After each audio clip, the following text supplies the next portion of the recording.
Hano, and I will show you what code violations are, or building code violations, and I will explain that to you by virtue of a story on how I bought a house for $1. All right.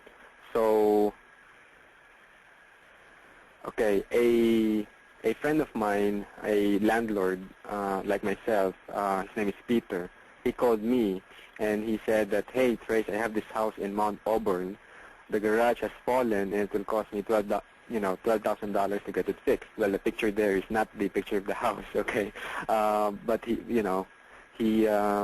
basically what happened was there's a problem with his house, all right, with his with one of his rental properties that is vacant, and he's trying to just sell it. So he was desperate.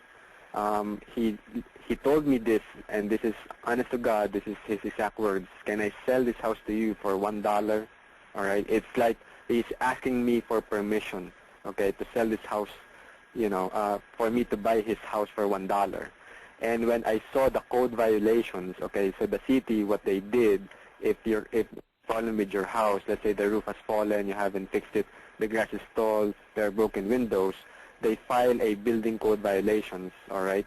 And when I read the the letter from the city, it was nasty. It says there you will be fined, and you can even go to jail. So no wonder Peter is so desperate. All right, so that's not the picture of Peter right there, but he is really, really desperate and really, really motivated.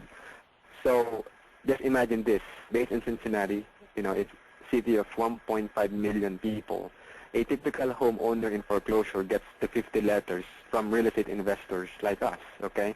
However, Peter, with code violations, and code violations is also public information, by the way, he got 0 letters. He did not get even 1 letter from a real estate investor, all right? So why should you do code violations, or why should you seriously consider looking in it or investing in houses with code violations? Because number one reason, there is no competition, practically no competition out there. And then the sellers are really, really desperate. And you know what happens when they're desperate, right? You get them to lower the price significantly, because then they have no choice. They don't have the money to fix up the repairs, right, of the property, or fix up the property.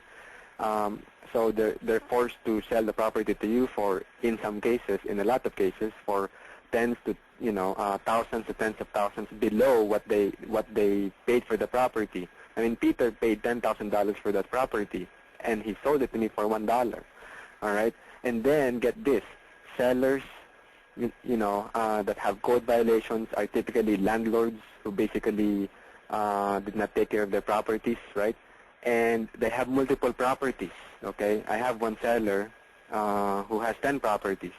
So what will happen to you if you sell 10 properties right now, okay? If you get 10 properties and then sell them immediately, all right, what will happen to you? Anything that you would like to do, all right? I mean, this is a gold mine that no one in.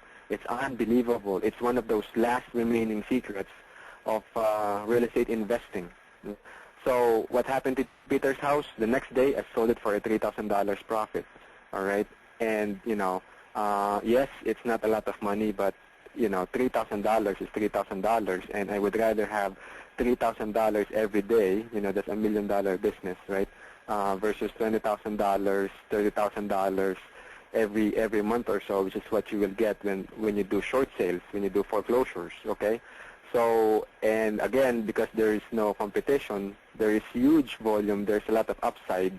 So I suggest what you do is you contact the one who emailed you this video, all right? That's your next step. Contact the one who emailed you this video to find out more about building code violations, all right? Thanks.